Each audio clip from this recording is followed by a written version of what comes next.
my name is Anne-Marie and I'm your local bird expert here at Moana Nursery to talk to you about the perfect start feeder. Now, if you've ever wanted to get into bird feeding and you weren't quite sure how, this is the easiest way to figure out what birds are in your area, who you want to keep attracting, all without the mess and the inconvenience of loose seed.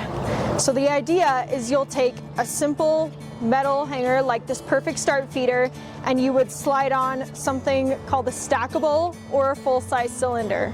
Now these are compact seed, so they won't create a big mess underneath your feeding station, and they're super easy to refill.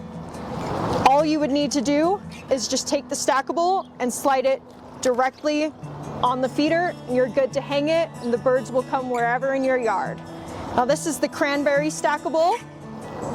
This one has peanuts, safflower, sunflower, fruit, all the things birds in our area love. You'll get chickadees, you'll get scrub jays, you'll get perhaps even robins coming to your feeder, which they don't traditionally do here.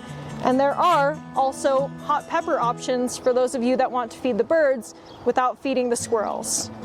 So at the end of the day, if you're ready to feed the birds, just take your stackable, take your feeder, slide it on, and you're all good to go. And while supplies last, we're excited to offer you a free perfect start feeder, including a Cranberry stackable to get you started feeding the birds.